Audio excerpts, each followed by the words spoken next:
Hey guys, tonight we begin with ancient Rome, a civilization that ruled an empire, engineered miracles and still found the time to deeply personally judge your face. So before you get comfortable, take a moment, like the video and subscribe, but only if you genuinely enjoy what I do here. And let me know in the comments where you're tuning in from and what time it is for you. It's always fascinating to see who's joining us from around the world.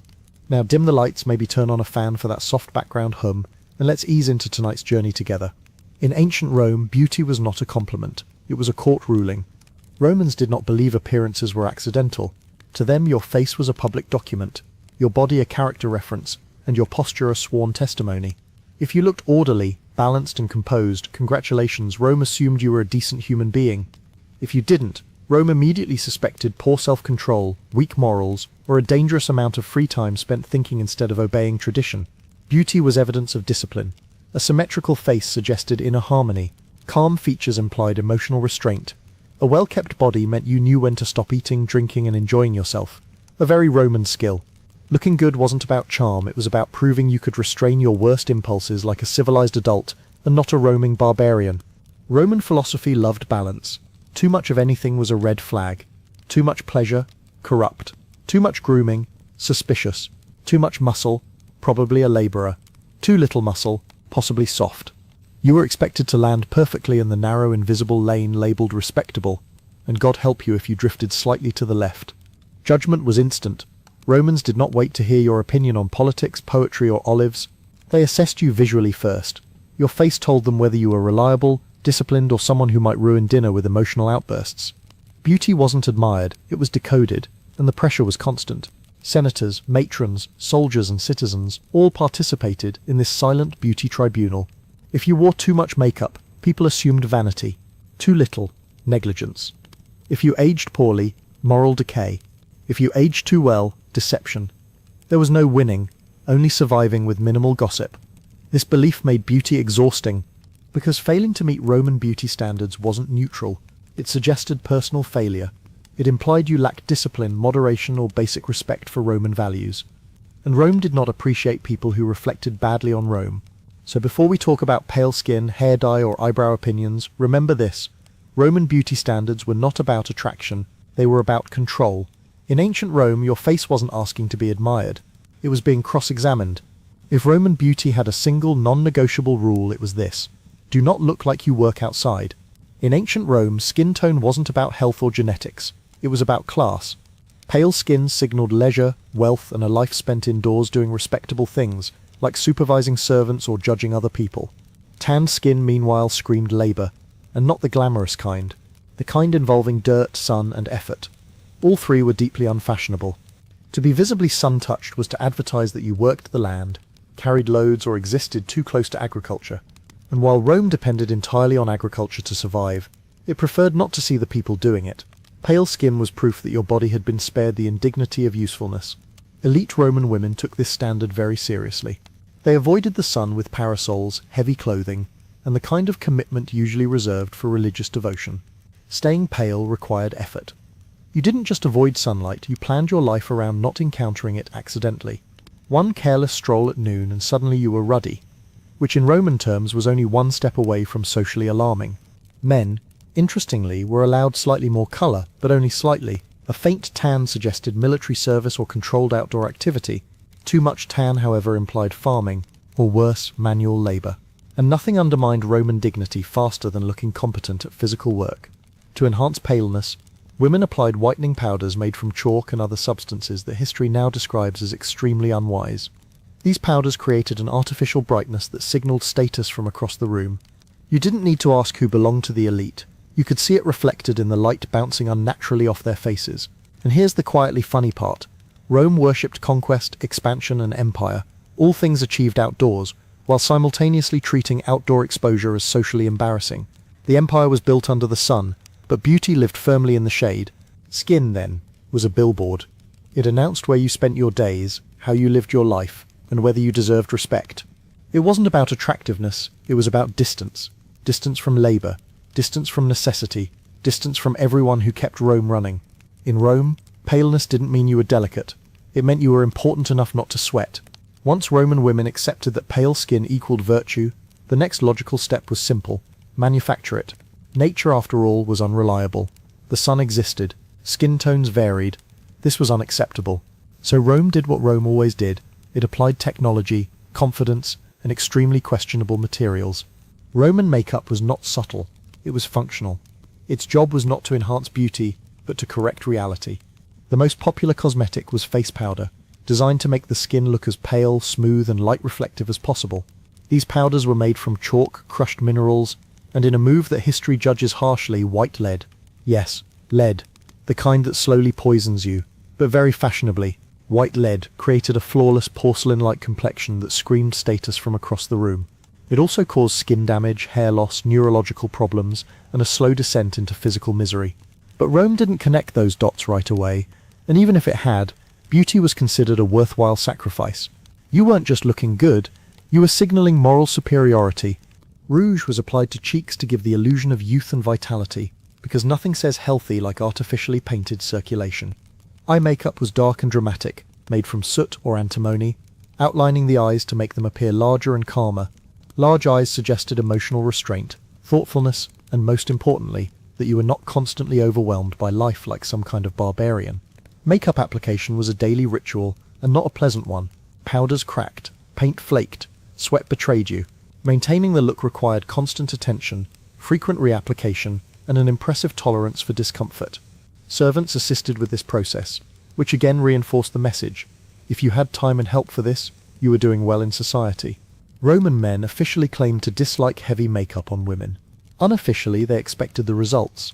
This created a familiar situation where women were judged both for wearing too much makeup and for not meeting the standard it produced. Rome perfected the art of impossible expectations centuries before social media. And let's be honest, makeup wasn't about beauty. It was about control, about presenting the correct face to the world, regardless of cost, even if that cost was your long-term health.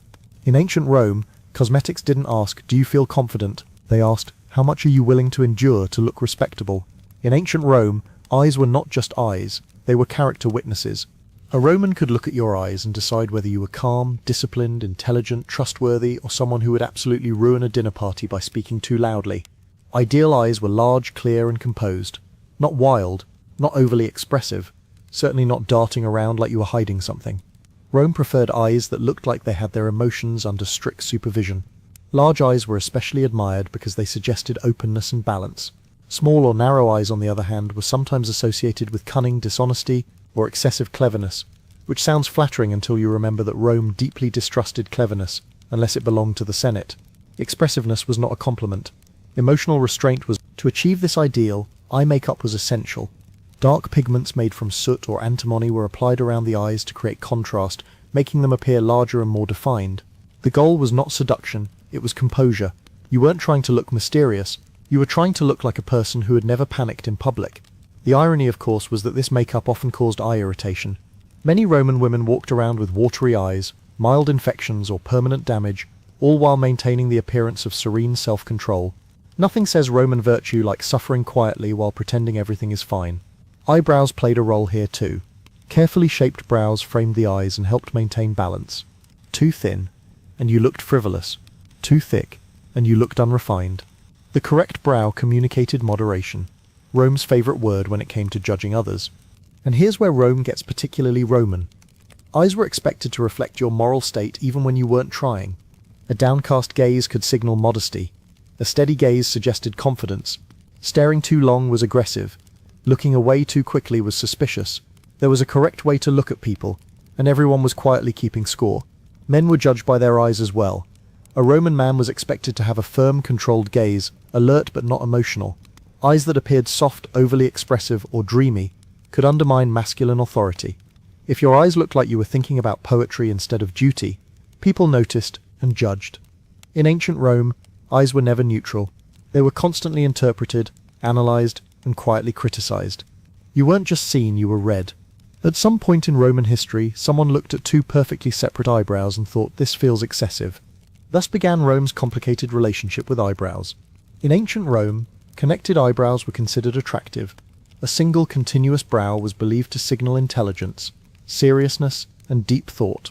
In other words, if your eyebrows met in the middle, Rome assumed you had opinions worth hearing. If they didn't, Rome quietly wondered if you were thinking hard enough. This preference wasn't universal across all periods, but it was strong enough to cause genuine anxiety. Women whose eyebrows naturally joined were lucky. Everyone else had a problem to solve, and as with most Roman problems, the solution involved makeup, patience, and pretending this was all very normal. Women without a natural unibrow often painted one on. They used dark pigments to carefully connect the brows, creating a neat intentional line across the forehead. Too thin and it looked fake, too thick and you risked looking unrefined. The ideal Roman eyebrow connection was subtle, noticeable, but not dramatic. Like most Roman beauty standards, it existed in a narrow zone where failure was easy and success was exhausting. Why did Rome like this? Because symmetry and continuity suggested order. Two separate brows implied fragmentation. One continuous brow implied unity, focus, and seriousness. Rome loved seriousness. Rome distrusted frivolity, and nothing said frivolous quite like excessive eyebrow separation. Men were not immune to eyebrow judgment either. A Roman man with overly groomed brows risked appearing vain. A man with wildly unruly brows, however, looked uncivilized. The perfect male brow required minimal effort while somehow looking perfect, an impossible standard that Rome expected anyway. Eyebrows also played a role in facial expression. Raised brows suggested surprise or emotional excess. Furrowed brows implied thoughtfulness, but too much furrowing made you look angry or unstable. The correct eyebrow position was calm, composed, and quietly judgmental. The Roman emotional baseline. The truly cruel part, eyebrows were one of the few features you couldn't fully control.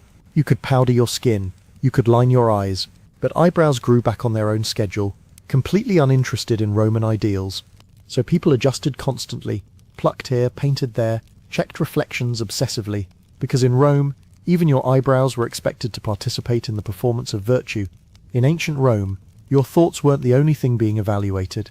Your eyebrows were also under review. In ancient Rome, hair was not just hair, it was a construction project.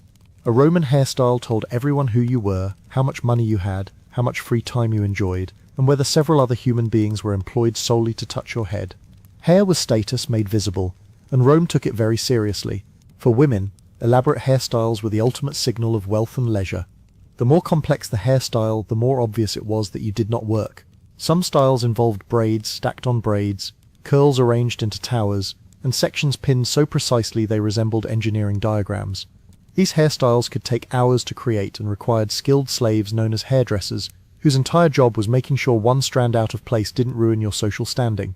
If your hair looked effortless, it meant effort had been expended by someone else. Simple hairstyles were associated with modesty, youth, or necessity. Complex ones suggested maturity, power, and an ability to sit completely still while someone tugged aggressively at your scalp. Beauty in Rome often involved pain, and hair was no exception. Women endured tight braids, heavy pins, and uncomfortable wigs in the name of looking respectable. Complaining was discouraged. If your head hurt, you were doing it correctly. Hair color mattered too.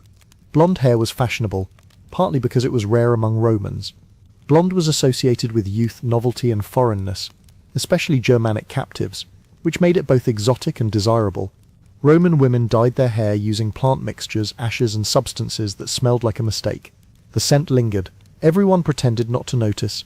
Wigs were common, especially among elite women.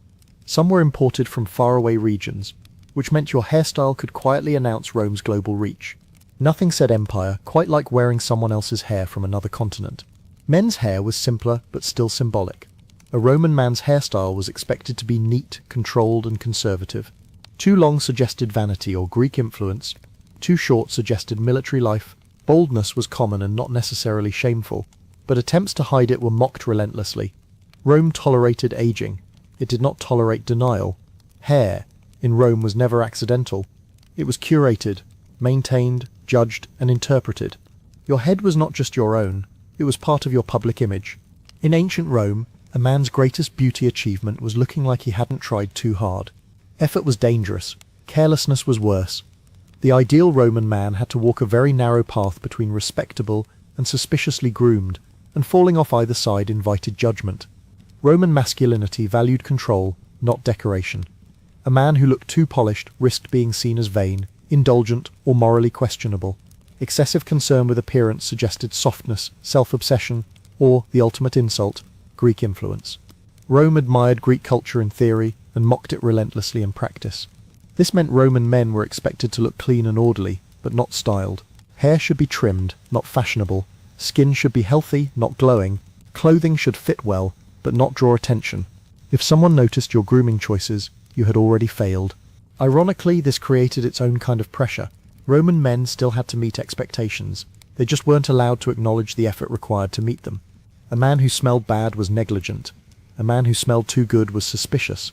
The ideal scent was neutral dignity, a fragrance category that did not actually exist. Cosmetics for men technically existed, but public opinion discouraged their use.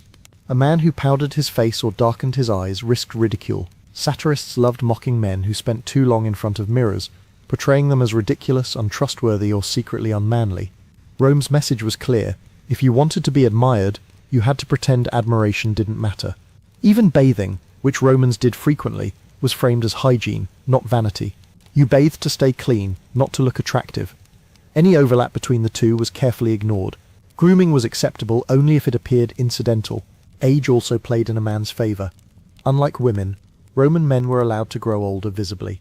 Wrinkles suggested experience, grey hair implied wisdom, a lined face meant you had lived, ruled, commanded, or at least survived long enough to be taken seriously. Youthful beauty was fine, but authority aged better. In the end, Roman male beauty was about restraint. You were expected to look capable, composed, and uninterested in being admired, even while everyone was quietly admiring you. In ancient Rome, the most attractive thing a man could project was the illusion that he did not care how he looked. If Roman beauty standards were honest, they would have admitted one thing up front: they were deeply confused about body hair. Early Rome viewed body hair as natural and masculine. A hairy chest suggested strength, maturity, and the ability to endure discomfort without complaining. All excellent Roman traits. But as Rome grew wealthier, more cosmopolitan, and more obsessed with appearances, opinions began to shift. Hair stopped being a sign of rugged virtue and started looking inconvenient. Smooth skin slowly became fashionable, especially among elite men. Hairlessness suggested refinement, leisure, and enough free time to sit still while someone inflicted pain on you in the name of aesthetics. And yes, hair removal in ancient Rome was painful. There were no razors designed for comfort. There were tweezers, pumice stones, resin waxes, and professionals whose entire job was to remove hair while you questioned your life choices. These professionals were called depilators. Their work involved plucking hair one by one, often in public bathhouses, while clients endured the process with stoic silence. Crying was discouraged, complaining was shameful, beauty demanded suffering, and Rome expected you to handle it quietly. But here's the catch. Too much hair removal was suspicious. A man who removed all his body hair risked looking overly groomed, soft, or effeminate. Satirists mocked men who were too smooth, suggesting they spent more time grooming than governing. So Roman men had to remove some hair, but not too much. Enough to look refined, not enough to look like you enjoyed it. This created a delicate balancing act. Hair on the chest? Acceptable. Hair on the back? Less so. Hair in certain intimate areas? Absolutely not discussed, but definitely judged. The correct amount of hair was never specified, but everyone somehow knew when you got it wrong. Women faced similar contradictions. Body hair was considered unfeminine, but hair removal was time-consuming and uncomfortable. Women used waxes and abrasives to achieve smooth skin, again without acknowledging the effort involved. Beauty was supposed to look effortless, even when it very clearly was not. In the end, body hair became another quiet indicator of class. Removing hair required time, tools, and often assistance. If you were smooth, it meant you weren't working all day. If you were hairy, it meant you were busy surviving. In ancient Rome, even your body hair had to follow social rules. And like most Roman rules, they were unwritten, unforgiving, and enforced by everyone. If Roman men were confused about grooming, they were even more anxious about muscles. Strength was admired in ancient Rome, but only the correct kind of strength. The ideal male body was fit, firm, and capable, without ever looking like it required visible effort. Rome respected power, not sweat. If your body looked like it had been earned through hard labor, congratulations, you had accidentally made yourself less respectable.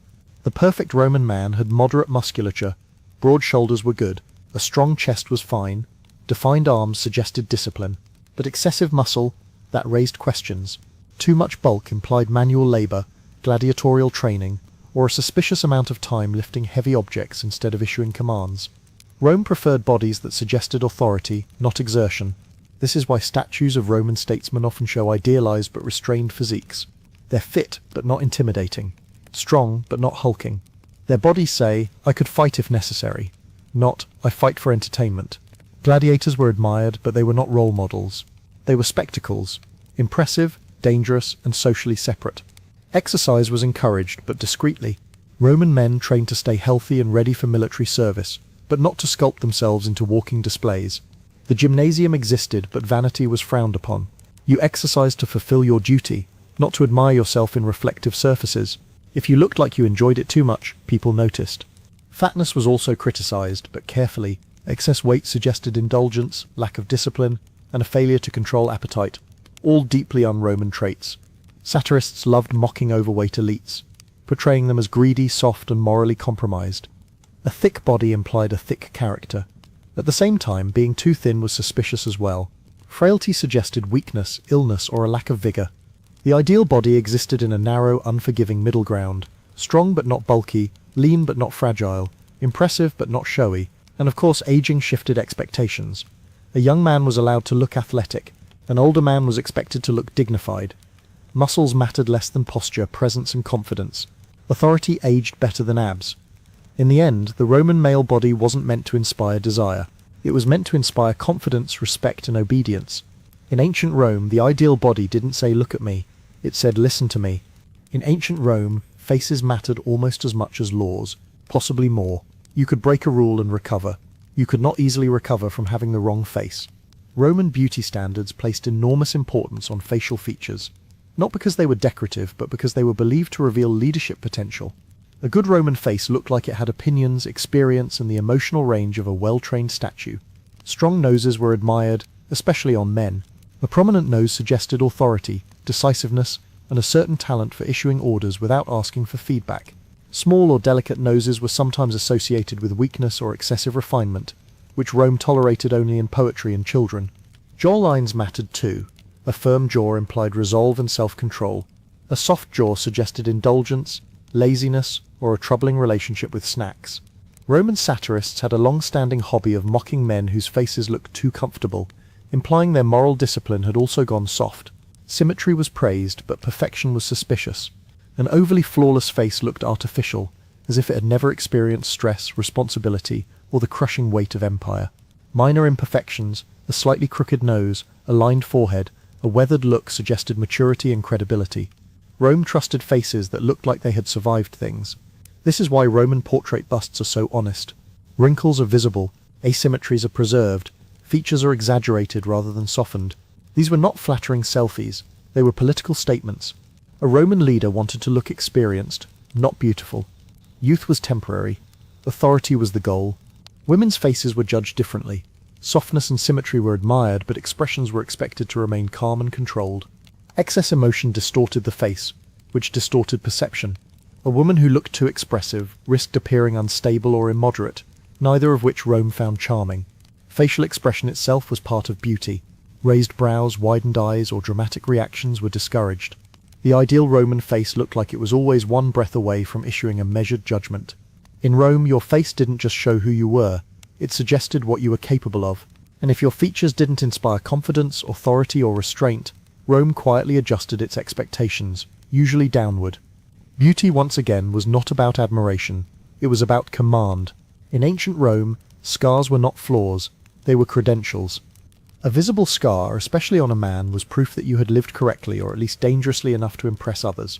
Scars suggested military service, courage, endurance, and the ability to survive situations that very much wanted you dead. In a society built on conquest, a smooth, untouched face sometimes raised more suspicion than admiration. Battle scars were the most prestigious. A mark from a sword, spear, or shield implied that you had stood your ground, followed orders, and not immediately fled when things became unpleasant. All highly respected Roman qualities. A scarred veteran could stand silently in a crowd and let his face do the talking. Rome loved that kind of efficiency. But not all scars were equal. A scar on the front of the body suggested bravery. A scar on the back suggested retreat. Romans noticed the difference. They didn't always say anything, but they noticed, and they remembered. A man with scars on his chest looked like someone who faced danger head-on. A man with scars elsewhere looked like someone who had learned a lesson the fast way. Scars also worked as social proof. You didn't need to explain your past. You didn't need to tell stories. Your body already carried the evidence. In an age without resumes, scars were the original job references. Interestingly, scars could even enhance perceived attractiveness. They added character, seriousness, and credibility. A slightly damaged face suggested experience and authority. things Rome valued far more than smooth perfection. A flawless appearance, especially on an older man, sometimes looked suspicious, as if you had avoided responsibility entirely. Women's scars were judged differently. While scars from childbirth were respected privately, visible marks were rarely celebrated publicly. Roman beauty standards remained harsher on women, who were expected to appear unblemished and composed regardless of life's impact. Experience was admired in men. In women it was often quietly ignored. There was also an unspoken rule: scars had to look earned. A mark from honourable service was respectable. A scar from drunken misbehaviour or public humiliation was not. Rome respected suffering, but only if it served the state. In ancient Rome, scars told a story, and Rome listened carefully. A perfect body might be admired, but a scarred one was believed. In ancient Rome, aging was not a universal experience. It was a gendered privilege. For Roman men, aging was often an upgrade. Grey hair suggested wisdom. Wrinkles implied experience. A lined face meant you had lived, governed, commanded, or at least survived long enough to earn respect. Age transformed a man from potential into authority. The older you looked, the more Rome assumed you knew what you were doing, whether or not this was true. In fact, trying to look too young as a man could be embarrassing. Dyeing grey hair or hiding signs of age suggested insecurity, vanity, or a refusal to accept your role in the social hierarchy. Rome tolerated ambition. It did not tolerate denial. A man was expected to age visibly and wear it like a badge of responsibility. Women unfortunately played by a very different rulebook. Female beauty in Rome was tightly bound to youth. Smooth skin, firm features, and a youthful appearance were celebrated, while visible aging was quietly punished. Roman art froze women in idealized youth. Even when portraying historical figures who had lived long, complicated lives, time was allowed to shape men. Women were expected to resist it indefinitely. This didn't mean Roman women simply accepted aging without protest. Quite the opposite. They fought it with cosmetics, skincare routines, and elaborate grooming. Creams, ointments, oils, and treatments promised smoother skin and restored youth, with the results ranging from mildly helpful to deeply optimistic. But here's the cruel part. A woman who appeared too youthful risks suspicion as well. Excessive effort to hide age could be read as deception or vanity, so women had to age just enough to appear respectable, but not enough to lose social value. Once again, Rome created a narrow path and expected everyone to walk it perfectly. Men, meanwhile, were allowed to grow into power. Their faces gained credibility with time. Their presence carried more weight. Age softened judgments of appearance rather than sharpening them. The message was clear. For men, age added authority. For women, age subtracted value, and Rome enforced this quietly, through expectations, art, and daily social interaction. No speeches, no laws, just constant observation. In ancient Rome, time was kind to men. To women, it was another standard to survive. By now a pattern should be painfully clear. Roman beauty standards were never really about beauty. They were about control. Control of the body, control of behavior, control of how much individuality you were allowed to display before society gently or not so gently corrected you. Rome loved moderation, not too much emotion, not too much pleasure, not too much effort, not too little effort either. The ideal Roman existed in a narrow corridor of acceptability, carefully avoiding both extremes while pretending this came naturally. Beauty was simply the visible proof that you understood the rules and were capable of following them. Self-control was the highest virtue. A beautiful Roman body suggested that appetites were restrained, desires managed, and impulses kept on a short leash. Excess showed on the body, and excess made people nervous. A face that looked indulgent implied a life lived indulgently. A body that looked soft suggested a mind that was soft too. Rome did not appreciate softness unless it was metaphorical and written in poetry. This is why beauty expectations were so strict and so exhausting. You weren't just maintaining an appearance, you were maintaining a reputation. Every cosmetic choice, grooming habit, and physical feature became part of an unspoken argument about whether you deserved respect. And the system worked precisely because it was never officially enforced. There were no beauty laws, no written penalties, just endless observation. Neighbours noticed, friends noticed, strangers noticed, satirists noticed, and made sure everyone else noticed too. The fear of being judged was more effective than any formal punishment. Ironically, the more Rome insisted that beauty should appear effortless, the more effort people invested in achieving it. Hours of grooming were hidden behind a mask of indifference. Painful procedures were endured quietly. Cosmetics were applied carefully and denied publicly. Everyone was performing effortlessness while privately working very hard at it. Even rejecting beauty standards became suspicious. If you didn't care about your appearance at all, people assumed negligence or defiance. If you cared too much, vanity. The correct amount of care was always exactly what Rome expected, even though it never told you what that was. In ancient Rome, beauty wasn't about standing out.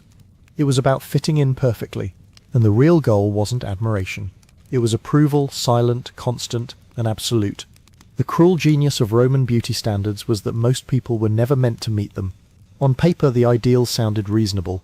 Moderation, balance, restraint, dignity. In practice, they required time, money, servants, leisure, and a body cooperative enough not to age, sweat, scar incorrectly, or react poorly to lead-based cosmetics. Which meant the standards were technically universal, but realistically exclusive. If you were wealthy, beauty was achievable. You had time to avoid the sun. You had servants to style your hair, apply cosmetics, pluck unwanted hair, and tell you when your eyebrows were betraying you. You could rest, eat well, bathe often, and recover quietly from the consequences of toxic makeup. Leisure itself was the foundation of Roman beauty. If you were poor, beauty was mostly theoretical. Working outdoors meant darker skin. Physical labor shaped the body in the wrong ways. Stress carved lines into faces too early. Time spent surviving was time not spent grooming, and Rome interpreted all of this not as circumstance, but as personal failure. The body revealed class, and class was treated as destiny. Enslaved people existed entirely outside the beauty system, unless they were being evaluated as property. Their bodies were judged for usefulness, strength, and market value rather than virtue. Beauty, in that context, became transactional. Aesthetic standards applied only when they benefited someone in power. What made the system particularly effective was that it encouraged comparison rather than rebellion. Instead of questioning the standard itself, people questioned themselves. Why don't I look right? Why does everyone else seem to manage this? The answer, of course, was access, but Rome preferred that you blame your discipline instead. Even those who met the standards lived under pressure. A single mistake, a tan, a wrinkle, a poorly judged hairstyle, could damage reputation. Beauty had to be maintained constantly. You never won, you only avoided losing, and Rome never admitted this openly. The system worked best when it appeared natural. Beauty was framed as virtue, virtue as effort, and effort as choice. If you failed, the logic said, it must have been your fault. In ancient Rome, beauty standards didn't uplift society.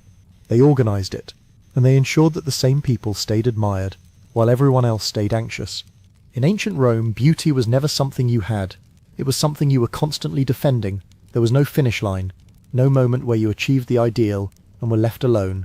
Beauty standards followed you everywhere, into the forum, the baths, your home, and even into old age. Rome watched constantly, quietly, relentlessly, and the judgment never slept. Your body spoke before you did. Your skin announced your class. Your hair revealed your leisure. Your posture suggested your discipline. Your face hinted at your moral reliability. Long before you opened your mouth, Rome had already formed an opinion, and it was rarely generous. This is what made Roman beauty standards so powerful. They weren't enforced by law or decree, they were enforced socially, through glances, gossip, satire, and silence. You didn't need to be told you were failing. You could see it in how people looked at you or didn't. And because the system was invisible, it felt natural. Beauty wasn't framed as oppression, it was framed as virtue, as effort, as personal responsibility. If you failed to meet the standard, Rome didn't say the standard was impossible. Rome said you lacked discipline. That belief kept the hierarchy intact. The wealthy looked beautiful because they had the means to do so. The poor looked unrefined because survival left no time for aesthetics. The outcome was predictable, but the explanation was moral, and moral explanations are very hard to argue with. What's striking is how familiar this all feels. We no longer judge virtue by skin tone in quite the same way. We don't openly link beauty to moral worth, but the pressure remains. Bodies are still read, faces still interpreted. Effortlessness is still praised, even when it's clearly expensive, time-consuming and exhausting. Rome didn't invent beauty standards, but it perfected their use as a social tool. In ancient Rome, beauty wasn't about admiration. It was about conformity, about knowing your place, about being legible to power. And once you understand that, Roman beauty stops feeling ancient. It starts feeling uncomfortably modern. When Marco Polo finally arrived at the court of Kublai Khan, he had already been travelling for nearly 4 years, not sailing comfortably between Mediterranean ports, but moving slowly and painfully across the spine of Asia. Deserts where water vanished for days, mountain passes so high that breathing became a deliberate act, cities whose names meant nothing to Europeans, and whose customs felt almost alien. By the time he reached the Mongol capital, Marco was not just young, he was hardened. The court itself was overwhelming. This was not a barbarian camp as many Europeans imagined the Mongols to be. It was an imperial machine. The palace complex was vast, orderly and meticulously run, surrounded by officials, guards, scribes, translators and servants moving with practiced precision. Gold, silk, lacquered wood and jade appeared everywhere, not as displays of excess but as normal fixtures of power. For a boy from Venice raised among stone buildings and narrow canals, it must have felt like stepping into a different reality altogether. Marco did not arrive alone.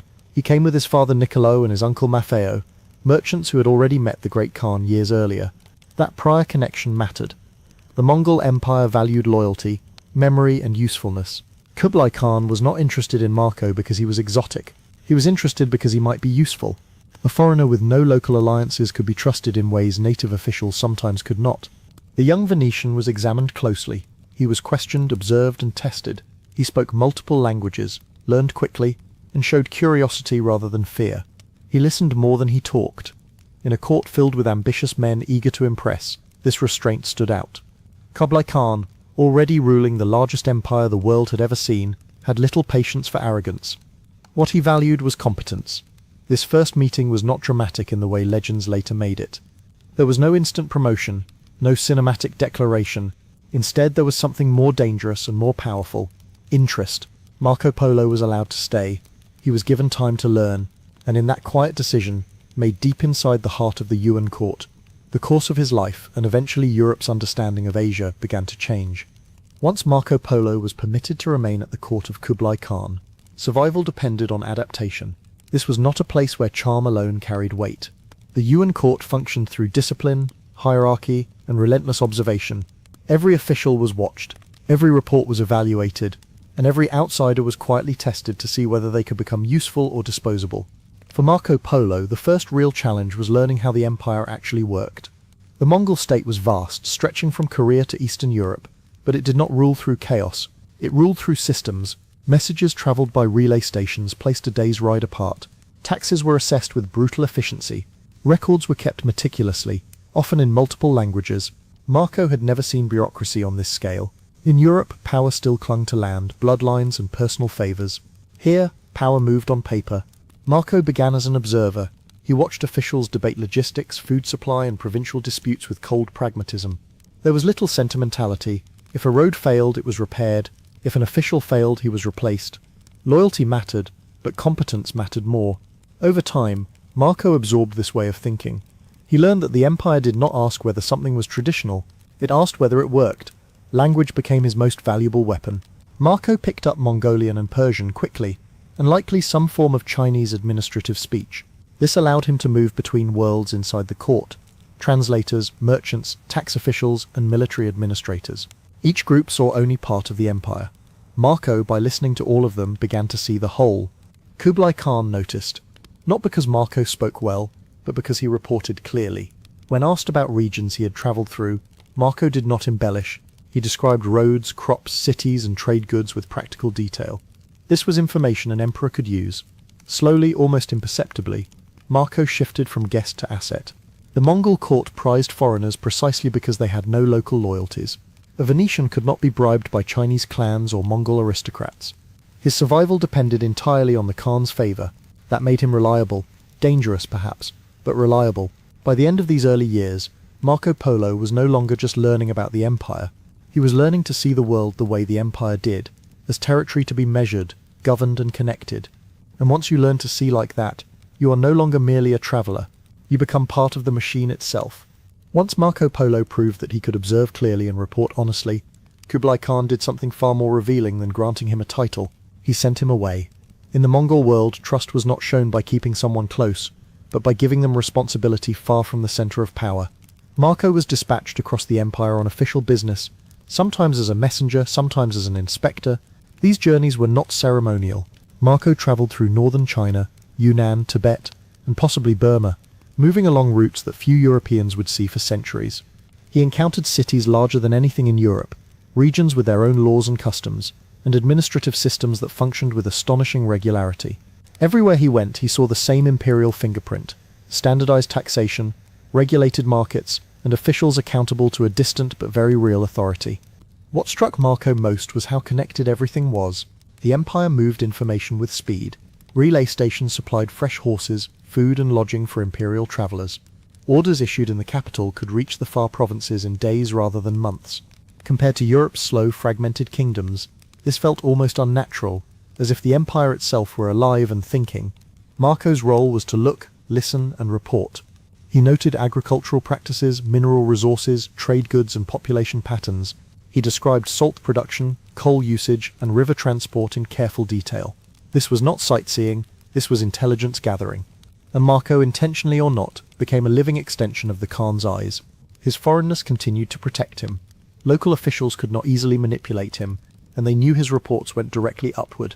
That made him both respected and quietly resented. To be visited by a foreigner backed by the Khan was a reminder that the centre always watched the edges. Over time, Marco grew comfortable moving through cultures that would have terrified most Europeans. He learned how to behave in Muslim courts, Buddhist monasteries, and Mongol military camps without offending anyone, or at least without offending the wrong people. He adapted his clothing, manners, and expectations. Home became an abstract idea. These years of travel changed Marco permanently. He stopped thinking like a Venetian merchant and started thinking like an imperial official. The world to him was no longer mysterious or monstrous. It was organized, governed, measurable, and that realization that the world could be run this way would later shock Europe far more than tales of silk or gold ever could. After years of travel, Marco Polo was no longer treated as a temporary envoy. By the time he returned regularly to the capital, he had become something far rarer, a foreigner trusted inside the inner machinery of the Yuan state. The empire did not elevate people with ceremony, it absorbed them quietly. Marco found himself attending administrative discussions, delivering reports in person, and observing how imperial decisions were actually made. What impressed him most was not the Khan's authority, but the system that supported it. Kublai Khan ruled through delegation. He relied on layers of officials who specialized in finance, agriculture, military logistics, and law. Decisions were recorded, reviewed, and enforced with consistency. This was not rule by impulse, it was rule by process. For a European accustomed to feudal lords acting on personal whim, this level of organization felt almost unsettling. Marco witnessed how taxation worked in practice. Revenue was collected not only in coin but in grain, textiles, and labor. Storehouses were filled strategically to support cities and armies alike. When famine threatened one region, supplies were redirected from another. The empire did not eliminate suffering, but it managed it. And that distinction mattered. Stability, not morality, was the ultimate goal. One of the most startling elements Marco encountered was paper money. Issued by the state and backed by authority rather than precious metal, it circulated across the empire with astonishing trust. Refusing it was illegal, accepting it was unavoidable. To Marco, raised in a world where gold and silver defined value, this felt like magic enforced by law, yet it worked. Markets thrived, taxes flowed, and trade moved faster than ever. Marco also observed the justice system, which was severe but predictable. Punishments were harsh, but corruption was punished just as severely. Officials lived with constant awareness that failure could cost them everything. Fear, in this system, was not a flaw, it was a tool. As a foreigner, Marco remained both inside and outside this world. He could never fully belong, but he was allowed to understand. That position gave him clarity. He saw the empire not as propaganda or myth, but as an operating structure, one designed to control enormous distances and diverse peoples. By this stage, Marco Polo was no longer just recording wonders. He was witnessing something far more dangerous to European assumptions, proof that a non-Christian, non-European power could govern more effectively than anything the West had yet imagined. As Marco Polo moved deeper into the Yuan world, it was the cities that left the strongest impression.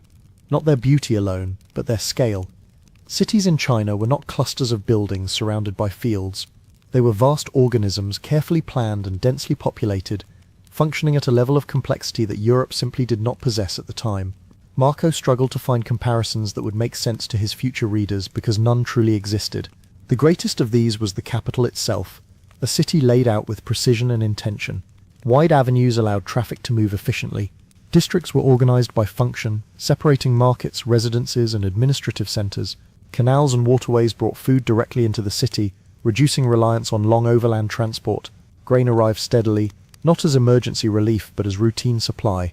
To Marco, this was the difference between survival and stability. Markets astonished him most. Goods flowed in from across Asia. Silk, spices, porcelain, metals, and rare woods. Prices were regulated, Weights and measures were standardized. Fraud was punished quickly. Trade here was not chaotic bargaining in muddy squares. It was structured commerce, overseen by the state. The result was prosperity that felt almost industrial in its efficiency. Marco also noticed the invisible systems that kept these cities alive. Night patrols maintained order. Fire brigades stood ready. Public works were maintained continuously rather than repaired only after collapse. These details rarely appear in legends, but they mattered more than palaces ever could. A city that functions is more impressive than a city that dazzles. The contrast with Europe haunted him. In Venice, even the richest cities struggled with overcrowding, disease, and unreliable supply. Here, cities far larger operated with fewer visible breakdowns. This was not because the people were superior, but because the system was. Living among these cities changed Marco's sense of normal. Monumental scale became routine. Administrative discipline became expected. The idea that civilization could be deliberately engineered rather than inherited or improvised took root in his thinking. When Marco later described these cities to Europeans, many dismissed his accounts as exaggeration. They assumed he lied because the truth was more threatening, that the center of the world was not where they thought it was. In Yuan China, Marco Polo saw urban life not as a fragile achievement, but as something that could be maintained, expanded, and controlled. And once you have seen cities like that, it becomes impossible to believe that Europe was the natural pinnacle of human organization. What truly convinced Marco Polo that he was living inside something unprecedented was not the palaces or the cities, but the systems that bound everything together. The Yuan Empire functioned less like a collection of territories and more like a network. Roads, paperwork, and rules moved power farther and faster than armies alone ever could. The postal system was the backbone of this network. Relay stations dotted the empire at regular intervals, stocked with fresh horses, food, and lodging for official travelers. Couriers could cross vast distances in days, not weeks. Orders flowed outward. Information flowed back. For Marco, raised in a Europe where kings often ruled blindly beyond their immediate lands, this felt almost supernatural. The emperor did not guess what was happening. He was told paper ruled this empire in another sense as well. Administrative documents tracked population, taxation, land use, and labor obligations. Nothing was perfect, but everything was recorded. This reduced disputes and limited local power grabs. Officials could not simply invent numbers when the center demanded proof. Paper, here, was authority made visible. Then there was paper money, the detail that would later make Europeans laugh and accuse Marco of fantasy. Issued by the state, stamped with imperial seals and backed by law, it circulated everywhere. Merchants accepted it without question. Taxes were paid in it. Refusal meant punishment. Value no longer depended on metal dug from the ground, but on trust enforced by the state. To Marco, this was not magic. It was control. Roads completed the picture, maintained continuously, guarded when necessary, and integrated with canals and rivers. They allowed goods and people to move with remarkable efficiency. Grain from the south fed northern cities. Luxury goods traveled outward to border regions. Military supplies followed predictable routes. Chaos was minimized through planning. As someone who traveled these roads under imperial authority, Marco experienced the empire as it intended to be experienced. Smooth, reliable, and intimidatingly organized. This was not accidental. It was designed to make resistance feel pointless. For Marco, the realization was unsettling. Europe's strength lay in tradition, faith, and inheritance. The Yuan Empire's strength lay in logistics. It did not ask who you were. It asked what you produced, where you lived, and how efficiently you served the system. This chapter of Marco's life taught him something dangerous, that power could be built not just with swords, but with roads, paper, and rules. And once that lesson is learned, it becomes impossible to unlearn. For all his usefulness, Marco Polo never forgot that his position at the Yuan court existed on borrowed time. The favor of Kublai Khan was real, but it was also conditional. The empire trusted foreigners because they had no roots and distrusted them for the same reason. Marco lived inside that contradiction for years. By now he had served in multiple administrative roles and completed long assignments far from the capital. Some later accounts claim he acted as a tax official or regional administrator, though titles in the Mongol system were fluid and rarely matched European expectations. What mattered was not rank but access. Marco could speak directly to powerful officials, his reports were read, his presence carried authority. That alone placed him in a dangerous middle ground. At court, alliances shifted constantly. Mongol aristocrats, Chinese administrators, Muslim financiers, and foreign advisors all competed for influence. No one ruled alone, not even the emperor. Marco learned to keep his distance from factional struggles. Taking sides was unnecessary and fatal. Survival depended on usefulness without visibility. Kublai Khan's interest in Marco remained pragmatic. He valued Marco's knowledge of distant regions and his ability to move without provoking local resistance. But the Khan did not grant intimacy lightly. Marco was trusted, not embraced. He was inside the system, not inside the family. That distinction mattered more with each passing year. As time passed, the empire itself began to change. Kublai Khan was aging. Succession loomed quietly behind every decision. When an empire reaches that stage, loyalty becomes fragile. Officials plan for futures beyond the current ruler. Marco, with no dynasty and no heirs in the empire, felt the ground slowly shifting beneath him. For the first time, the idea of leaving took shape, not as escape, but as necessity. Marco had spent much of his adult life serving a power that was not his own. He had gained knowledge, status, and protection, but none of it was permanent. One change at the top could erase everything. This realization did not come with panic. It came with clarity. Marco understood empires well enough now to know when a chapter was closing. Favor had limits, trust had boundaries, and for a foreigner who had seen too much and travelled too far, the safest moment to leave was before he was no longer needed. The empire had taught him how power worked. It would also teach him when to walk away. After nearly 17 years in the service of Kublai Khan, Marco Polo did not simply decide to leave. Departure from the Yuan court was not a personal choice. It required imperial approval, careful timing, and a reason that did not resemble abandonment. For years, Kublai Khan resisted the idea. Marco had become too useful, too informed, and too familiar with the inner workings of the empire. The opportunity finally came in the form of diplomacy. A Mongol princess was to be escorted west to marry a ruler of the Ilkhanate, strengthening alliances within the fractured Mongol world. The journey would be long, dangerous, and primarily maritime. Marco, his father Niccolo, and his uncle Maffeo were assigned to accompany the expedition. It was framed not as a departure, but as service.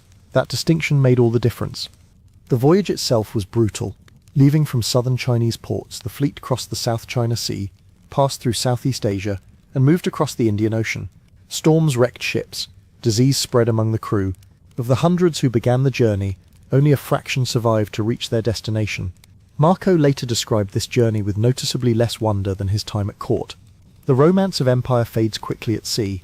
By the time the Polos reached Persia, the political landscape had shifted yet again.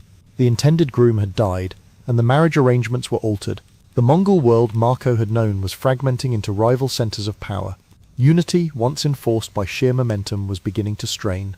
From there the Polos continued west overland, retracing routes they had not seen in nearly 2 decades. Cities had changed, trade patterns had shifted. Marco himself had changed most of all. He was no longer a Venetian merchant in training. He was an imperial veteran returning to a continent that had no idea what he had seen. When Marco finally returned to Venice, he was a stranger in his own city. He dressed differently, spoke differently, and thought differently. Europe felt small, disorganized, and aggressively ignorant of the world beyond its borders. The silence surrounding Asia in European knowledge was no longer neutral to him. It felt deliberate. The long road home did not end Marco Polo's journey. It only changed its direction. What he carried back was not silk or gold, but experience, and that would prove far more disruptive than any cargo.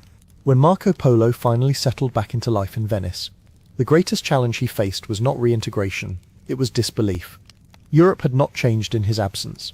Its horizons were still narrow, its maps still vague, its assumptions still firm. Marco returned with memories of an empire that ran on paper, roads and logistics, and he quickly learned that such a world was almost impossible to explain to people who had never left their region, let alone their continent. His stories did not circulate immediately. They surfaced after his capture during a war between Venice and Genoa, when Marco found himself imprisoned. There, with time and an audience, he dictated his experiences to a writer. What emerged was not meant to be fantasy. It was an attempt to translate an unfamiliar reality into words Europeans could grasp. Cities with hundreds of thousands of inhabitants. Money made of paper. Coal used as fuel. Officials appointed for skill rather than birth. An emperor ruling more land than any Christian king could imagine. Many listeners assumed exaggeration, some assumed lies, others assumed Marco had been deceived by clever foreigners. It was easier to dismiss the account than to accept its implications. If Marco was right, then Europe was not the center of the world. It was a peripheral region, technologically behind and administratively primitive compared to what existed in Asia, and yet the book endured. Merchants read it for trade routes, mapmakers read it for geography, adventurers read it for possibility. Even skeptics could not ignore the consistency of Marco's descriptions. He did not describe miracles, he described systems. That ultimately made his account dangerous, because systems can be copied. Marco Polo never returned to Asia. He lived out his life as a wealthy Venetian, occasionally mocked, occasionally admired, often misunderstood. But his real legacy was not personal fame, it was perspective. He forced Europe to confront the idea that greatness could exist outside its own traditions and faith. Centuries later, explorers would sail west and south carrying distorted echoes of Marco's words, searching for the wealth and order he described. By then, the Yuan Empire had fallen, but the idea it planted that the world was far larger, more complex, and more organized than Europe had believed could not be undone. Marco Polo did not conquer anything. He did something far more disruptive. He reported what he saw.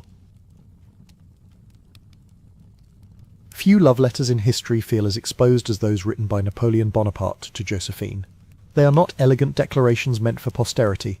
They are raw, impatient, and almost uncomfortable to read, because they were never meant to be read by anyone else.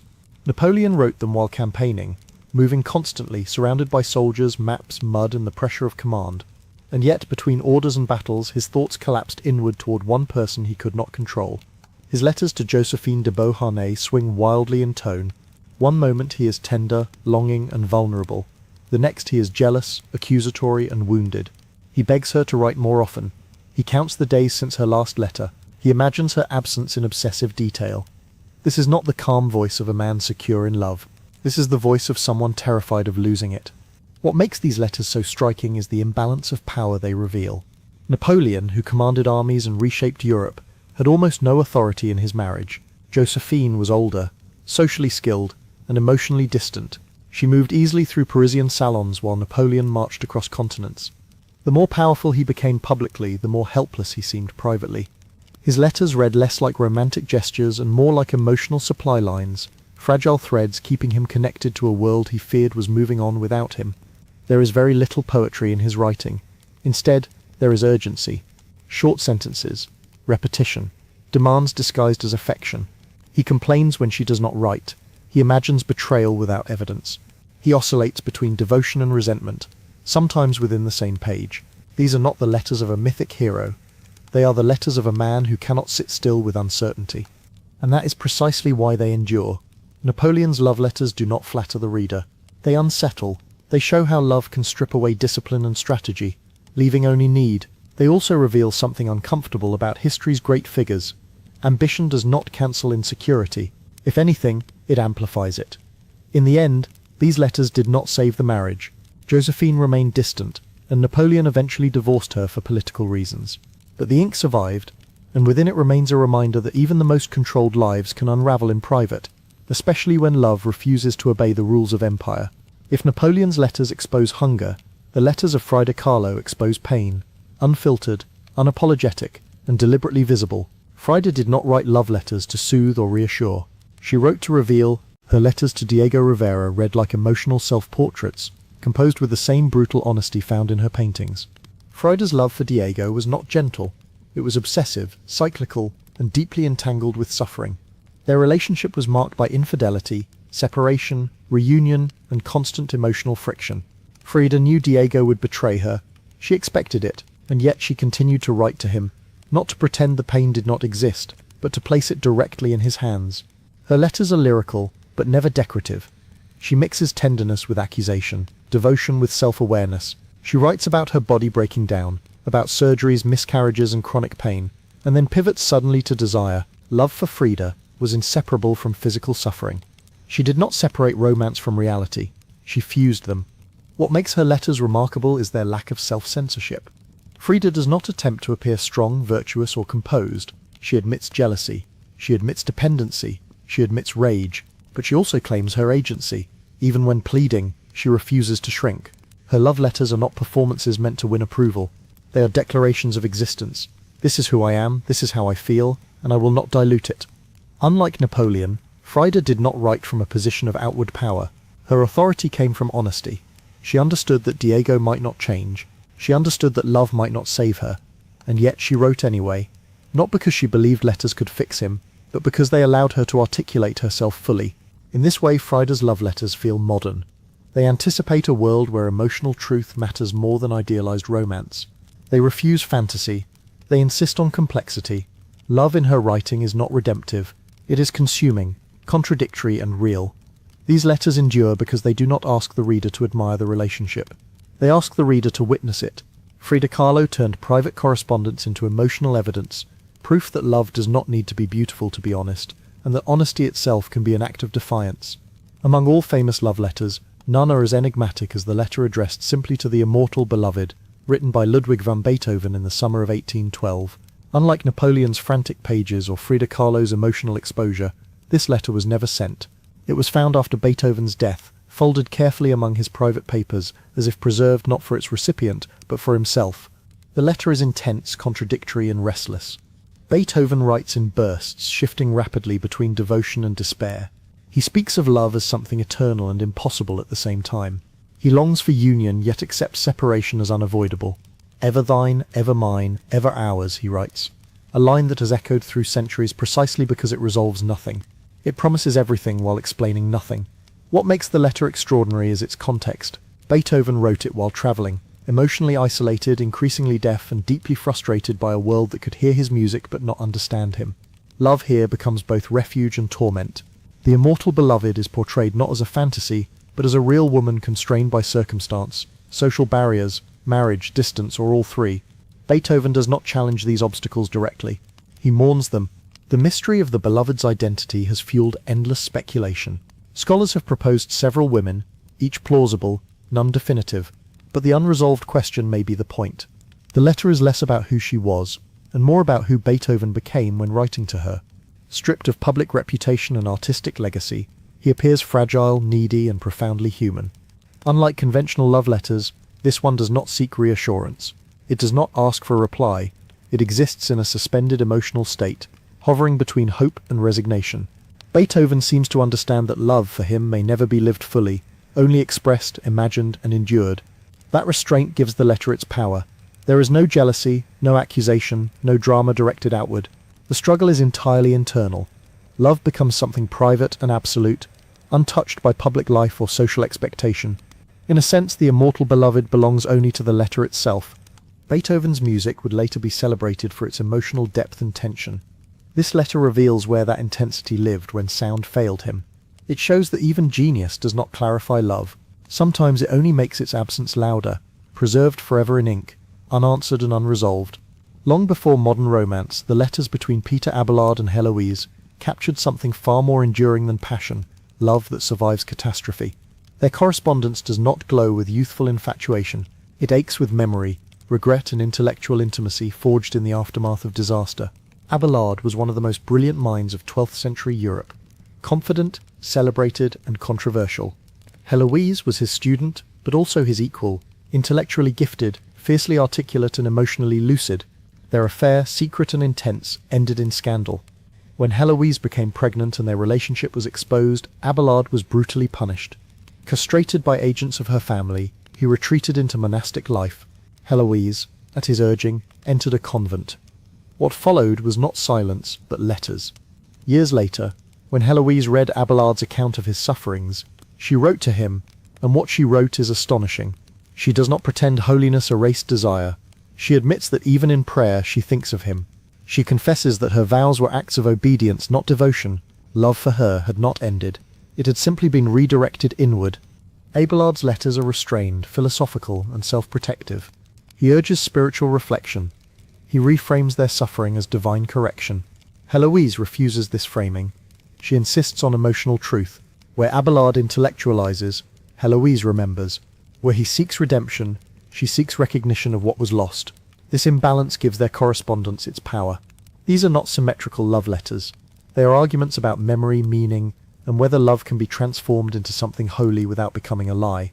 Heloise writes with startling clarity, unashamed of desire, even decades later. Abelard, once fearless, now hides behind doctrine. Their letters endure because they refuse resolution. There is no reunion, no reconciliation, no romantic closure. Instead, there is endurance. Love becomes something lived alongside duty, not replaced by it. Heloise's voice in particular feels modern, insisting that emotional truth does not disappear simply because society demands silence. In preserving these letters, history preserved a radical idea that love does not end when bodies are separated, nor when lives are ruined. Sometimes, it simply learns how to speak from a distance, painfully, Intelligently, and without illusion, the letters between Zelda Fitzgerald and F. Scott Fitzgerald read like a relationship caught in motion, dazzling, unstable, and slowly coming apart. Unlike grand historical romances shaped by distance or tragedy, theirs unfolded in public view, under the pressure of fame, money, and expectation. In their early letters, love feels electric. Scott writes with admiration and hunger, convinced that Zelda embodies everything modern and intoxicating. Zelda responds with wit, flirtation, and a sharp awareness of her own power. They fall in love quickly, recklessly, and with the certainty of youth that assumes passion can sustain itself indefinitely. But as Scott's career accelerated, their correspondence shifted. Success brought insecurity. Scott wrote while drinking heavily, alternating between devotion and paranoia. He needed reassurance constantly, yet resented Zelda's independence. Zelda, meanwhile, struggled to be seen as more than inspiration. She wrote about suffocation, boredom, and the sense that her identity was being consumed by Scott's ambitions. Their letters become increasingly fragmented emotionally and stylistically. Arguments spill onto the page, apologies arrive late or not at all, affection becomes conditional, love, once playful, turns transactional. Scott worries about Zelda's behavior, Zelda worries about disappearing. Mental illness enters their correspondence quietly at first, then unmistakably. Zelda's letters reveal confusion, longing, and flashes of brilliance. Scott's letters shift toward control, fear, and guilt. He loves her, but he also fears her unpredictability and what it might cost him professionally. What makes these letters so difficult to read is their honesty. There is no villain, there is only incompatibility magnified by circumstance. Love did not fail because it was insincere. It failed because it could not survive the weight placed on it. Unlike mythic love stories, the Fitzgerald letters do not end with resolution or dignity. They fade into separation, hospitalization, and regret. Yet they endure because they document something rarely preserved. How love erodes under pressure, not in dramatic collapse but in daily misunderstanding. Their correspondence captures the modern dilemma of intimacy in public life, how affection can be both fuel and casualty of ambition. In the end, Zelda and Scott loved each other deeply, imperfectly, and destructively, and their letters remain as fragments of a relationship that burned brightly, briefly, and without protection from itself. The love letters between Virginia Woolf and Vita Sackville West are remarkable, not for secrecy but for audacity. Written in the early 20th century, their correspondence unfolds in a world that offered no clear language for same-sex love, and yet neither woman wrote as if asking for permission. Their letters move confidently between affection, desire, admiration, and playful dominance, refusing to disguise intimacy as mere friendship. Virginia's letters are rhythmic, imaginative, and teasing. She invents metaphors, adopts exaggerated tones, and allows herself emotional freedom rarely visible in her public persona. Writing to Vita, Virginia becomes lighter, flirtatious, and oddly fearless. She mocks herself, mocks Vita, and then confesses longing with sudden seriousness. Love in these letters feels like intellectual play sharpened into desire. Vita's letters, by contrast, are direct and unapologetic. She writes with confidence, sometimes possessiveness, and little concern for convention. Where Virginia circles emotions through language, Vita names them. She wants Virginia. She enjoys wanting her. She does not apologize for it. This dynamic, Virginia's lyrical hesitation paired with Vita's emotional certainty, gives their correspondence its charge. Their love existed alongside marriages that both women maintained. This was not secrecy born of shame, but negotiation within constraint. The letters show how love adapts when it cannot occupy a single, exclusive role. Affection becomes layered rather than denied. Desire coexists with duty. Neither woman pretends this is simple. What makes these letters endure is their balance of seriousness and humor. Virginia writes of missing Vita with theatrical exaggeration, only to undercut it moments later. She understands love's absurdity and embraces it. Vita responds with warmth and steadiness, grounding Virginia when her emotions threaten to spiral. This relationship did not destroy either woman. It enriched them. Virginia's novel Orlando was inspired by Vita, a love letter disguised as literature, playful and eternal. In this sense, their correspondence did not merely record intimacy, it transformed it into art. Unlike many historical love letters shaped by loss or impossibility, these letters radiate mutual recognition. They show what love can look like when freed from expectation of permanence or ownership, intense, sustaining, and honest within its limits. Their ink preserves not tragedy, but permission to love fully, even when the world has no category for it. The love letters written by Franz Kafka to Melanie Jedrzejewska do not feel like romance in the traditional sense. They feel like crisis documents. Kafka did not write to seduce or reassure. He wrote because not writing felt unbearable. Each letter reads like a report from the edge of himself, drafted in a state of emotional emergency. Kafka and Milena rarely saw each other. Their relationship existed mostly on paper, and that distance intensified everything. Kafka writes compulsively, sometimes multiple letters a day, dissecting his own thoughts as they occur. He questions his right to love, his capacity to be loved, and his ability to exist alongside another person. Love for Kafka is not a refuge. It is a magnifying glass held over every fear he already possesses. What makes these letters so unsettling is their self-awareness. Kafka understands that his intensity is overwhelming. He warns Milena about himself even as he clings to her. He oscillates between longing for closeness and insisting that separation is safer for both of them. There is no illusion of romantic destiny here, only anxiety sharpened by intelligence. Milena, unlike Kafka, is grounded. She responds with warmth, clarity, and patience. She does not mirror his spirals. Instead, she absorbs them, offering steadiness without condescension. This imbalance shapes the correspondence. Kafka's letters grow longer, denser, more confessional. Milena's replies, though fewer, carry emotional weight through restraint. Illness haunts the margins of these letters. Kafka's tuberculosis worsens as the correspondence deepens. He writes about weakness, exhaustion, and the feeling that his body is already withdrawing from life. Love becomes entangled with mortality. He fears not only losing Milena, but burdening her. Desire becomes inseparable from guilt. Unlike many famous love letters, Kafka's do not idealize the beloved. Milena is not transformed into an abstraction. She remains real, a woman with her own life, obligations, and limits. What Kafka cannot reconcile is his own inability to meet those limits without pain. These letters endure because they capture something rarely preserved so honestly, the inner life of a person who experiences love as both salvation and threat. Kafka does not conquer his fear, he documents it, and in doing so he reveals a version of intimacy built not on confidence but on exposure. Love in Kafka's ink is not comforting, it is clarifying, and sometimes clarity is the most terrifying thing of all. The love letters written by Oscar Wilde to Lord Alfred Douglas, known as Bosie, are among the most tragic in literary history, not because they are sentimental, but because they trace love as it collapses under obsession, power imbalance, and social punishment. These letters are not gentle exchanges between equals. They are pleas, confessions, and self-erasing declarations written by a man losing everything. Wilde's early letters to Bosie glow with indulgence. He flatters, praises, and aestheticizes him, turning desire into art. Bosie becomes muse, prince, and catastrophe all at once. Wilde frames love as devotion, and devotion as surrender. Even when Bosie is cruel, dismissive, or manipulative, Wilde bends toward reconciliation. He confuses endurance with loyalty. As their relationship deteriorates, the tone shifts. Wilde's later letters, especially those written during imprisonment, abandon performance. They are stripped of wit. In De Profundis, written from prison, love is no longer glamorous. It is examined ruthlessly.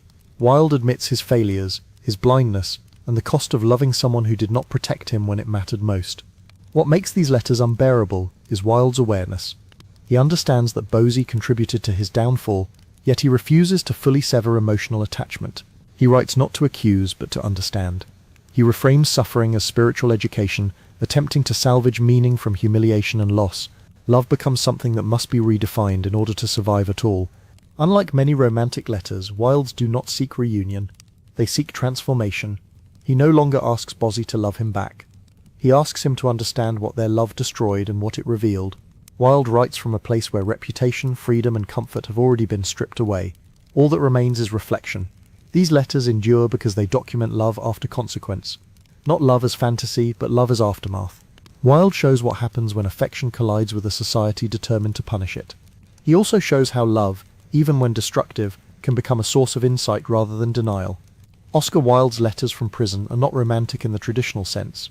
They are honest, and in that honesty lies their quiet power, proof that even when love ruins a life, it can still teach a mind how to see clearly. The love letters of John Keats to Fanny Brawne are shaped by restraint rather than excess. Unlike letters fueled by scandal or obsession, Keats' correspondence is marked by longing held under pressure, desire disciplined by illness, poverty, and the knowledge that time was running out. Keats loved Fanny intensely, but he could not offer her stability. He had no secure income, no established reputation during much of their relationship, and increasingly fragile health. Tuberculosis haunted him quietly at first, then unmistakably. His letters carry the tension of someone who feels deeply but refuses to pretend that love alone can solve material reality. What makes these letters so powerful is their self-control. Keats does not dramatize his suffering for effect. He writes with clarity about his emotional dependence, even when it frightens him. At times he pulls back deliberately, afraid that his intensity will overwhelm Fanny or bind her to a future he cannot give. Love here is not indulgence, it is responsibility. Keats oscillates between closeness and distance. One letter burns with affection and jealousy, the next insists on restraint and silence. He understands that writing to Fanny sustains him, and also destabilizes him. Love becomes both medicine and illness. Unlike Kafka, Keats does not spiral endlessly. He pauses, he edits himself. He tries to protect her even as he confesses how much he needs her. Fanny's replies do not survive in equal number, which gives Keats's letters a monologue-like quality. We hear his voice clearly, but hers only in echoes. This imbalance deepens the sense of vulnerability. Keats writes into uncertainty, never fully sure how his words land. As his health declines, the letters grow heavier. He speaks openly of death, not with melodrama, but with resignation. He knows he may never marry Fanny. He knows he may be remembered for his poetry rather than his love, and yet he continues to write not to promise a future, but to honor the present emotion while it exists. These letters endure because they show love practiced with awareness of limits. Keats does not believe love must conquer everything. He believes it must be honest about what it cannot conquer. In his ink, longing becomes an ethical act, felt deeply, expressed carefully, and accepted without illusion. In preserving these letters, history preserved a quieter truth, that some of the most profound love stories are not the loudest ones, but the ones that know when to hold back and do so anyway, with grace. When Hagia Sophia was completed in the 6th century, it was not meant to be admired quietly. It was designed to overwhelm the senses and humble the soul. The building rose in the heart of Constantinople, like a challenge to gravity itself, its vast dome appearing to float above the city rather than rest upon it. To those who entered for the first time, the effect was deliberate. This was not just a church, but an imitation of heaven rendered in stone, light and gold. The project was commissioned by Justinian I, a ruler obsessed with legacy. Justinian did not want a beautiful building. He wanted the ultimate one. According to later accounts, when construction was finished, he is said to have declared that he had surpassed Solomon. Whether the words were spoken or not hardly matters. The building itself made the claim. No Christian structure had ever attempted something on this scale. What made Hagia Sophia revolutionary was not only its size, but its engineering. Architects Anthemius of Tralles and Isidore of Miletus fused Roman construction techniques with daring mathematical innovation. The dome was supported not by heavy walls, but by pendentives that transferred its weight downward, creating the illusion that it hovered effortlessly. Light poured in through windows at its base, dissolving the boundary between architecture and atmosphere. The dome did not crush the space beneath it. It opened it. Inside, surfaces shimmered. Marble from across the empire lined the walls, each slab chosen for its veining, symmetry and color. Golden mosaics reflected candlelight endlessly, blurring edges and softening sound. The interior did not feel solid, it felt alive. Chanting voices did not echo harshly, but lingered, as if absorbed into the building itself. Hagia Sophia was built quickly by ancient standards, rising in just a few years, driven by imperial urgency and limitless resources. It stood not only as a place of worship, but as proof that the Byzantine Empire was the rightful heir of Rome, chosen by God, protected by engineering, and centered in this city between worlds. From the moment its doors opened, Hagia Sophia became more than a church. It became a statement that heaven could be approached, if only briefly, through human hands guided by divine ambition. Once Hagia Sophia began functioning as the primary cathedral of Constantinople, it quickly became the spiritual heartbeat of the Byzantine Empire. This was not a quiet neighborhood church. It was where emperors were crowned, victories were celebrated, and disasters were interpreted as divine messages. Religion here was inseparable from power, and worship unfolded on a scale meant to remind everyone of that truth. The interior was designed as much for sound as for sight. Byzantine chants did not rely on instruments. Human voices filled the space alone, rising upward into the dome and lingering there. The acoustics transformed prayer into something physical. Words stretched, overlapped and dissolved, creating an atmosphere where time felt suspended. Worshippers did not simply listen, they were immersed. Imperial ceremonies amplified this effect. When the emperor entered Hagia Sophia, he did not walk as a private believer. He processed as God's chosen ruler on earth. Incense clouded the air. Silk garments brushed marble floors. Choirs sang in deliberate rhythm as if aligning the empire itself to the liturgy. In that moment, political authority felt sanctified. To oppose the emperor was to resist divine order. The clergy of Hagia Sophia were among the most influential figures in the empire. Patriarchs preached beneath the dome, their words carrying weight far beyond theology. Disputes over doctrine were not academic arguments. They shaped law, loyalty, and rebellion. When theological conflicts erupted, Hagia Sophia often became their stage. Councils were convened, pronouncements were issued. The building witnessed both unity and fracture. Over centuries, the cathedral endured earthquakes, riots, and iconoclastic movements that stripped images from its walls. Icons were destroyed, restored, and destroyed again, as emperors and bishops clashed over the nature of representation itself. Even then, the structure remained. Its walls absorbed each shift in belief without losing their authority. For ordinary citizens, Hagia Sophia was both awe-inspiring and intimidating. Few could fully understand the rituals performed there, but everyone understood their importance. This was where heaven listened most closely, where prayers mattered more, where the empire spoke to God and believed God answered. In these centuries, Hagia Sophia did not merely house worship. It produced it. The building shaped how faith sounded, felt, and moved through space. Long before it became a symbol of conquest or controversy, it was first and foremost a living instrument, one through which an empire tried to hear itself speak in the voice of the divine. For all its grandeur, Hagia Sophia existed in a city that was never stable. Constantinople stood at the crossroads of continents, faiths, and ambitions, and its greatest monument could not remain untouched by conflict. Long before its famous transformation, the building endured centuries of pressure, political, religious, and physical, that tested whether it could survive at all. Riots were among its earliest threats. Religious and political factions often clashed violently in the streets, and Hagia Sophia was frequently drawn into the chaos.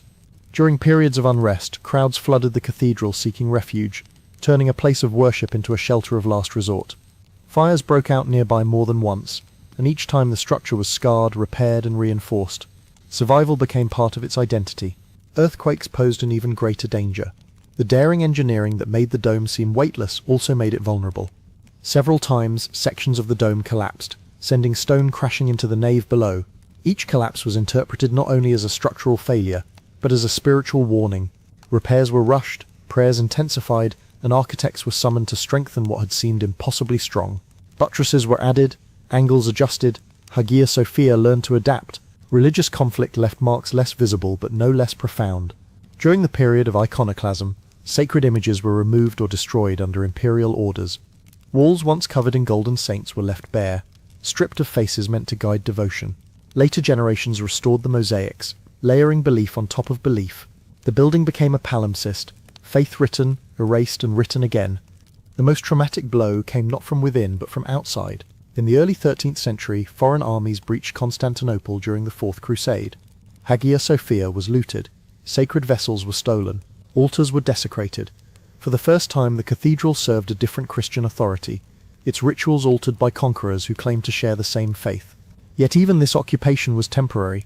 When Byzantine rule returned, Hagia Sophia returned with it, wounded but standing. Each survival reinforced the idea that the building was protected, if not by God, then by history itself. By the time the medieval era drew toward its end, Hagia Sophia had already lived several lives. It had been damaged, violated, repaired, and reimagined. What remained constant was its presence. Empires trembled around it, but the dome still rose above the city, waiting, not knowing that its greatest transformation was still to come. In the spring of 1453, Constantinople fell. After weeks of siege, the walls were breached, and the ancient capital of Byzantium passed into new hands. When Mehmed II entered the city, he did not ride first to a palace or treasury. He went directly to Hagia Sophia, the symbolic heart of the fallen empire. Inside the cathedral, chaos reigned. Civilians had taken refuge beneath the dome, believing the building's sanctity might protect them. Prayers echoed against marble, as the sounds of conquest closed in. This was not the quiet transformation later imagined by historians. It was a moment of fear, confusion, and collapse. An empire that had defined itself through this space was ending here. Mehmed ordered the violence to stop within the building. According to accounts, he was struck not by triumph, but by scale. The structure was intact. The dome still hovered. The city had fallen, but its greatest monument remained. Almost immediately, Mehmed claimed the building, not to destroy it, but to transform it. Hagia Sophia would become a mosque. The change was swift but deliberate. A prayer niche was installed. A pulpit added. Christian liturgical objects were removed or covered.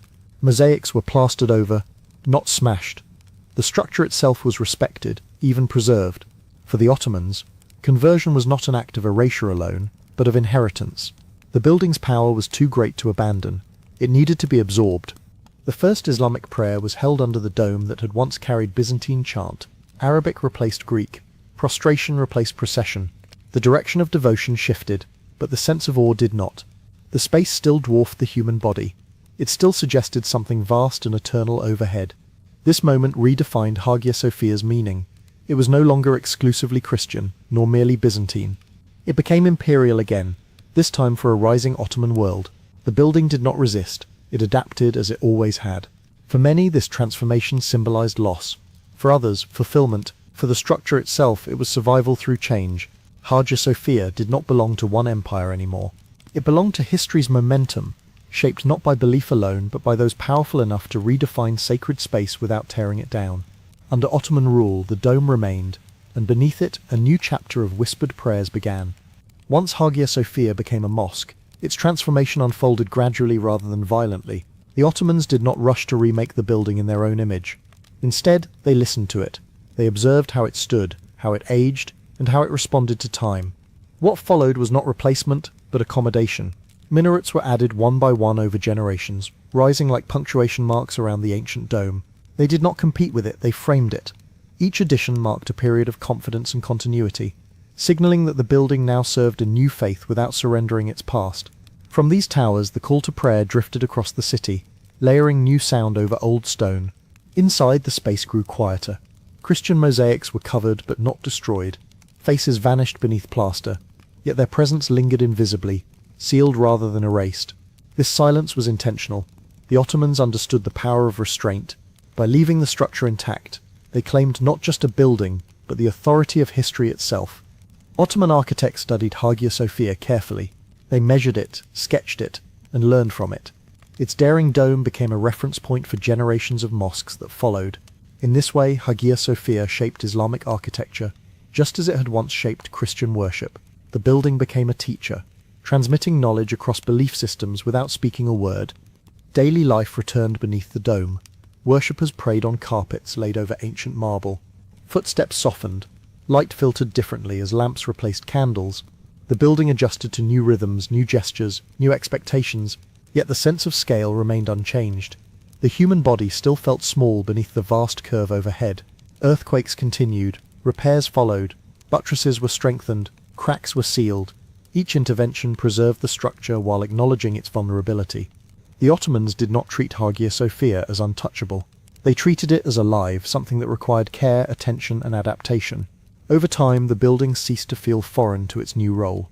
Generations were born, lived and died knowing Hagia Sophia only as a mosque. Its Christian past faded into abstraction, remembered by scholars more than by worshippers. What mattered was that the building endured, not frozen but evolving. In this long Ottoman chapter, Hagia Sophia became a lesson in continuity. Sacred space, it revealed, does not vanish when belief changes. It absorbs. It carries memory quietly. And sometimes, survival itself becomes the most sacred act of all. By the early 20th century, the world surrounding Hagia Sophia had changed beyond recognition. The Ottoman Empire collapsed after centuries of rule, and a new republic emerged from its ruins. In this moment of reinvention, the building once again found itself at the center of a radical decision, not born of conquest but of ideology. Under the leadership of Mustafa Kemal Atatürk, the new Turkish Republic sought to define itself as secular, modern, and forward-looking. Religion was no longer to dominate public identity. Symbols mattered, and Hagia Sophia, layered with centuries of Christian and Islamic authority, stood as the most powerful symbol of all. In the 1930s, the decision was made to transform the mosque into a museum. This was unprecedented. Rather than choosing one faith over another, the state chose neutrality, or at least the appearance of it. Worship ceased, carpets were removed. Restoration teams began carefully uncovering the mosaics that had been hidden for centuries beneath plaster and paint. For the first time, Christian imagery and Islamic architecture coexisted openly in the same space. Golden saints re-emerged above Arabic calligraphy. Faces long concealed returned to the light, not as objects of devotion, but as historical artifacts. Hagia Sophia was reframed as heritage rather than sanctuary. This transformation changed how the building was experienced. Silence replaced prayer. Visitors moved slowly, looking upward rather than inward. The dome no longer gathered voices, it gathered attention. Hagia Sophia became a place to observe history rather than participate in it. To some, this was liberation. To others, loss. The building was preserved, studied, and admired by millions, but it was no longer spiritually alive in the way it once had been. Sacred time gave way to museum hours. Reverence became curiosity, yet this chapter ensured survival. As a museum, Hagia Sophia was protected by international agreements and global attention. Its mosaics were conserved, its structure monitored, its story told to the world in a new language, one of art, architecture, and shared human history. In stepping away from worship, Hagia Sophia gained a different kind of immortality. It became a space where centuries stood side by side without hierarchy, where empires were flattened into chronology. For a moment in its long life, the building belonged not to God or state, but to memory itself, and as always, it waited, because history had never finished with it. In the early 21st century, Hagia Sophia once again became the focus of a national reckoning. For decades it had stood as a museum, silent, admired, carefully neutral, but neutrality, especially when imposed by the state, rarely lasts forever. As Turkey's political and cultural identity shifted, so did the meaning attached to the building. In 2020, the Turkish government announced that Hagia Sophia would be reconverted into a mosque. The decision was framed not as destruction or rejection of history, but as restoration. Supporters argued that the building had been taken out of religious use unnaturally, that returning prayer restored continuity rather than breaking it. To them, Hagia Sophia had waited long enough. Opponents saw something else. They worried that the building's fragile balance, Christian mosaics, Islamic calligraphy, secular access, would be disrupted. International voices expressed concern over preservation, symbolism, and exclusion. Once again, Hagia Sophia was no longer just a building, it was a statement. Prayer resumed beneath the dome. Carpets returned. The call to prayer echoed again from the minarets. At the same time, mosaics remained protected, veiled during worship and revealed outside prayer hours. The structure adapted yet again, carrying old compromises into a new era. What changed most was the atmosphere. The building was no longer silent, it breathed again. Worshippers filled the space not as tourists but as participants in ritual. For some, this restored meaning that a museum could never provide. For others, it marked the loss of a rare shared space that belonged equally to all. As it had for centuries, Hagia Sophia absorbed the tension without collapsing. The dome still rose. Light still filtered through its windows. The walls still carried the memory of chants and prayers layered across time. The debate surrounding the building revealed something deeper than politics. It exposed how strongly humans attach identity to stone and space. Hagia Sophia has never been neutral. It has always reflected whoever held power: emperors, sultans, republics, governments, each projecting meaning onto its vast interior. And yet, none of them truly owned it. The building has outlasted every decision made about it. It has been claimed, renamed, repurposed and reinterpreted, and still remains. In returning to worship, Hagia Sophia did not erase its past. It added another layer, just as it always has. What makes Hagia Sophia unlike almost any other structure on Earth is not simply its age or beauty, but its memory. The building remembers everything, not consciously of course, but materially. Every crack, repair, covering and restoration is a physical record of belief, fear, ambition, and compromise layered over one another for nearly 15 centuries. Stand beneath the dome and you are surrounded by traces of vanished worlds. Byzantine worshippers once stood where visitors now walk. Ottoman calligraphers once measured these walls carefully, choosing words large enough to converse with eternity. Secular restorers peeled back plaster, not to pray, but to document. Each group believed they were defining the building's meaning. None of them erased the others completely. Hagia Sophia resists purity. It cannot be reduced to a single identity without lying. Its Christian mosaics still exist, even when covered. Its Islamic features remain central, even when worship pauses. Its time as a museum reshaped how the world understood it. Even after that chapter ended, the building carries contradiction without collapsing under it. This is why the structure provokes such strong emotion. People do not argue about architecture alone. They argue about what should be remembered, what should be hidden, and who has the authority to decide. Hagia Sophia makes those questions unavoidable. It forces faith, politics and history into the same space, and refuses to let any of them dominate completely for long. The building has also shaped how later generations imagined sacred architecture. Its dome influenced mosques far beyond Istanbul. Its spatial drama influenced churches long after Byzantium fell. Even modern architects study its balance of mass and light, still unsure how something so daring continues to stand. Hagia Sophia has survived earthquakes, invasions, ideological revolutions, and global scrutiny, not because it is fragile, but because it adapts. It bends without surrendering. It absorbs meaning without being exhausted by it. Perhaps this is its quiet lesson. Sacred spaces are not frozen truths. They are living negotiations between human belief and time. Hagia Sophia does not choose sides, it endures them. Every whispered prayer, every footstep, every argument about its future becomes part of its story. And long after current debates fade, the building will still be there. Not taking a position, but remembering that humans always needed places big enough to hold their contradictions. In that sense, Hagia Sophia is less a monument than a witness. Beneath the great dome of Hagia Sophia, time does not feel linear, it gathers. Centuries overlap in the same way light overlaps shadow across the marble floor. A visitor standing still can sense it, not as history lesson or political symbol, but as weight. The building presses gently downward, reminding everyone beneath it that they are temporary, and it is not. What makes Hagia Sophia endure is not agreement about what it should be. It has never enjoyed consensus for long. What it has always had is relevance. Each age looks at the building and sees its own questions reflected back. Empire asked how power could be made sacred. Faith asked how heaven could touch earth. Modernity asked whether belief could be set aside for preservation. The present asks whether history can ever truly be neutral. The structure does not answer. It holds. Prayers still rise beneath the dome as they once did in different languages and postures. Tourists still look upward in silence, even when they do not know why. Architects still study its impossible balance. Believers still feel something difficult to explain. Skeptics still feel it too.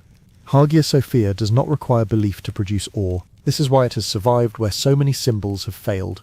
It does not insist on a single story. It accepts being reinterpreted without becoming meaningless. It allows each generation to inscribe itself lightly, knowing that time will eventually layer something else on top. Empires believed they had claimed it forever. They did not. Governments believed they had defined it permanently. They did not. Even faiths that filled it with certainty eventually yielded to change. Hagia Sophia outlasted them all. Not by resisting history, but by letting history pass through it. Perhaps that is the quiet truth beneath the controversy. The building does not belong to the past, nor fully to the present. It belongs to duration, to the long view that humans rarely afford themselves. Long after current arguments fade, after today's decisions are revised or forgotten, the dome will still rise above the city. Light will still enter through its windows, stone will still bear the marks of hands long gone, and beneath it people will continue to gather, to pray, to wonder, to argue, to remember, because Hagia Sophia was never just a place of worship or a monument of stone. It was and remains a structure built to hold time itself.